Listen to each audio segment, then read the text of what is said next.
ವಿದ್ಯಾರ್ಥಿಗಳೇ, 1 ಅಂಕಗಳ ಈ ವಿಡಿಯೋ ಸರಣಿಯ ಮುಂದಿನ ಭಾಗ 3ಕ್ಕೆ ನಿಮಗೆಲ್ಲರಿಗೂ ಸ್ವಾಗತ. ಈ ಭಾಗದಲ್ಲಿ ಬರತಕ್ಕಂತಹ 1 ಅಂಕದ ಪ್ರಶ್ನೆಗಳು ಯಾವುದು ಎಂಬುದನ್ನು ನೋಡಿಕೊಳ್ಳಿ.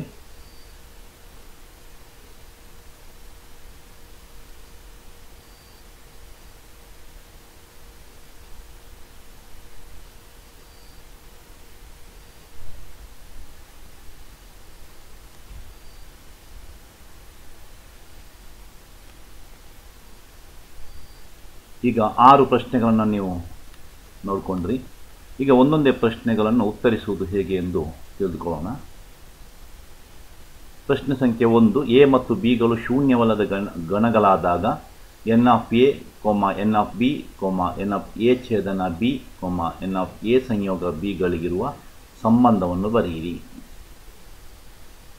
ಈ ಸಂಬಂಧ ಎನ್ ಆಫ್ ಎ ಸಂಯೋಗ ಬಿ ಸಮ n of A plus n of B minus n of A ಛೇದನ ಬಿ ಆಗಿರುತ್ತದೆ. ಪ್ರಶ್ನೆ ಸಂಖ್ಯೆ 2, ಭಾಜ್ಯ ಭಾಗಲಬ್ಧ ಶೇಷ ಭಾಜಕಗಳಿರುವ ಸಂಬಂಧವನ್ನು ಬರೆಯಿರಿ. ಭಾಜ್ಯ ಭಾಗಲಬ್ಧ ಶೇಷ ಭಾಜಕಗಳಿಗಿರುವ ಸಂಬಂಧ ಎ ಸಮ b cube plus r. 0 is less than or equal to r less than b. ಅಂದರೆ 0ಯು 6ಕ್ಕೆ ಸಮ ಇರ್ಬೋದು ಅಥವಾ ಚಿಕ್ಕದಾಗಿರಬೇಕು ಮತ್ತು ಬಿಯು ಬಿಗಿಂತ r ಚಿಕ್ಕದಾಗಿರಬೇಕು. ಎ ಅಂದರೆ ಭಾಜ್ಯ, ಬಿ ಅಂದರೆ ಭಾಜಕ, ಕ್ಯೂ ಅಂದರೆ ಭಾಗಲಬ್ಧ, ಆರ್ ಅಂದರೆ ಶೇಷ. ಎ ಸಮ ಬಿ ಕ್ಯೂಬ್ ಪ್ಲಸ್ ಆರ್ ಇದು ಭಾಜ್ಯ ಭಾಗಲಬ್ಧ ಶೇಷ ಮತ್ತು ಭಾಜಕಗಳಿಗಿರುವ ಸಂಬಂಧ. ಥೇಲ್ಸ್ನ ವಿಲೋಮ ಪ್ರಮೇಯವನ್ನು ನಿರೂಪಿಸಿ. ಥೇಲ್ಸ್ನ ವಿಲೋಮ ಪ್ರಮೇಯ, ಒಂದು ಸರಳ ರೇಖೆಯು ತ್ರಿಭುಜದ 2 ಬಾಹುಗಳನ್ನು ಸಮಾನುಪಾತದಲ್ಲಿ ವಿಭಾಗಿಸಿದರೆ ಅದು 3ನೇ ಬಾಹುವಿಗೆ ಸಮಾನಾಂತರವಾಗಿರುತ್ತದೆ. ತ್ರಿಭುಜ ಎ ಬಿ ಸಿಯಲ್ಲಿ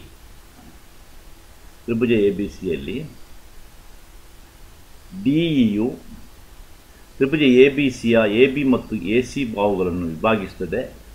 ಹೇಗೆ ಅಂದರೆ ಎ ಡಿ ಭಾಗಿಸು ಬಿ ಡಿ ಸಮ ಎ ಇ ಭಾಗಿಸು ಇ ಸಿ. ಆದುದರಿಂದ ಡಿಇಯು ಬಿ ಸಿಗೆ ಸಮಾನಾಂತರವಾಗಿರುತ್ತದೆ. ಡಿಇ ರೇಖೆಯು ಸರಳ ರೇಖೆಯು ಎ ಬಿ ಬಾಹುವನ್ನು ಮತ್ತು ಎ ಸಿ ಬಾಹುವನ್ನು ಎ ಡಿ ಭಾಗಿಸು ಬಿ ಡಿ ಸಮ ಎ ಇ ಭಾಗಿಸು ಸಿ ಇ ಆಗಿ ವಿಭಾಗಿಸಿದರೆ, ಸಮಾನುಪಾತದಲ್ಲಿ ವಿಭಾಗಿಸಿದರೆ ಡಿಇಯು ಬಿ ಸಿಗೆ ಸಮಾಂತರವಾಗಿರುತ್ತದೆ. ಇದು ಥೇಲ್ಸ್ನ ಪ್ರಮೇಯದ ವಿಲೋಮ.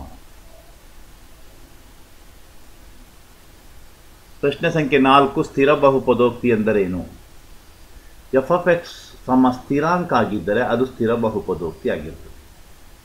ಉದಾಹರಣೆ, ಎಫ್ ಆಫ್ ಎಕ್ಸ್ ಸಮ 10, ಏಕೆಂದರೆ 10 ಒಂದು ಸ್ಥಿರಾಂಕ, ಸ್ಥಿರ ಸಂಖ್ಯೆ ಆಗಿರುತ್ತದೆ.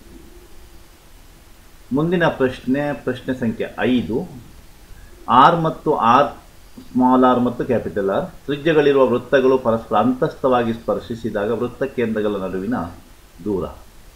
ವೃತ್ತದ ತ್ರಿಜ್ಯಗಳು ಕ್ಯಾಪಿಟಲ್ ಆರ್ ಮತ್ತು ಸ್ಮಾಲ್ ಆರ್ ಆಗಿದೆ. ಅಂತಸ್ಥವಾಗಿ ಸ್ಪರ್ಶಿಸಿದಾಗ ಕೇಂದ್ರಗಳ ನಡುವಿನ ದೂರ ಡಿ ಸಮ capital R minus small R.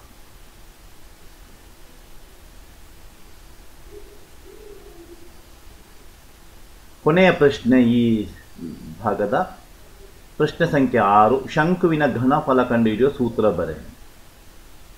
ಶಂಕುವಿನ ಘನಫಲ ಕಂಡುಹಿಡಿಯುವ ಸೂತ್ರ ವಿ ಸಮ 3/1 ಪೈ ಆರ್ ಸ್ಕ್ವೇರ್ ಹೆಚ್. ವಿದ್ಯಾರ್ಥಿಗಳೇ, 6 ಪ್ರಶ್ನೆಗಳಿಗೆ ಈ ಭಾಗದಲ್ಲಿ ನೀವು ಉತ್ತರಿಸಿದ್ದೀರಿ. ಇದು ಪರೀಕ್ಷೆಗೆ ಬರುವಂತಹ ಸಂಭಾವ್ಯ ಪ್ರಶ್ನೆಗಳು. ಇಲ್ಲಿಗೆ ಈ ವಿಡಿಯೋ ಪಾಠವನ್ನು ಕೊನೆಗೊಳಿಸೋಣ. ಧನ್ಯವಾದಗಳು.